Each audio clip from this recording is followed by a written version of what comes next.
Hamas নেতার নিহতের ঘটনায় ইসরায়েলের বিরুদ্ধে কঠোর শাস্তির অঙ্গীকার করেছেন ইরানের সর্বোচ্চ ধর্মীয় নেতা আয়াতুল্লাহ আলী খামেনি।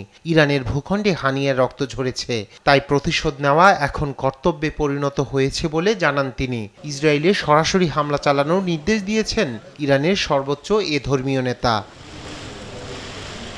এদিকে ইসমাইল হানিয়া ও বৈরুতে হিজবুল্লাহর এক শীর্ষ নেতা নিহতের ঘটনায় প্রতিশোধমূলক হামলার আশঙ্কা করছে ইসরায়েল। তবে ইসরায়েলের প্রধানমন্ত্রী বেনিয়ামিন নেতানিয়াহু জানিয়েছেন, যে কোনো ধরনের হামলার কঠোর জবাব দিতে প্রস্তুত তেল আবিব।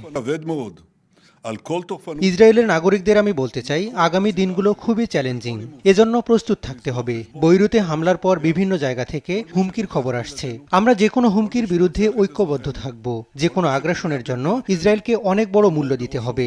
যুদ্ধর শুরু থেকে আমি পরিষ্কারভাবে বলছি, আমাদের এ লড়াই ইরানের প্রক্সি বাহিনীর বিরুদ্ধে, এ লড়াই সন্ত্রাসী ক্ষেপণাস্ত্রের বিরুদ্ধে।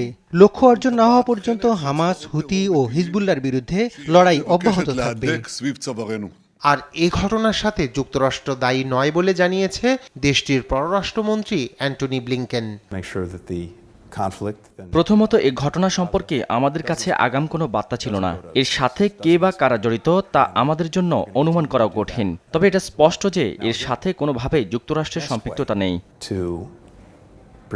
এদিকে হানিয়ার মৃত্যুতে বুধবার থেকে 3 দিনের রাষ্ট্রীয় শোক ঘোষণা করেছে তেহরান। আর পাকিস্তান, সিরিয়া, কাতার, রাশিয়া ও লেবানন সহ একাধিক দেশের সরকার এ ঘটনার তীব্র নিন্দা জানিয়েছে। রায়হান কবির শুভ্র, নিউজ ডেস্ক, দেশ টিভি।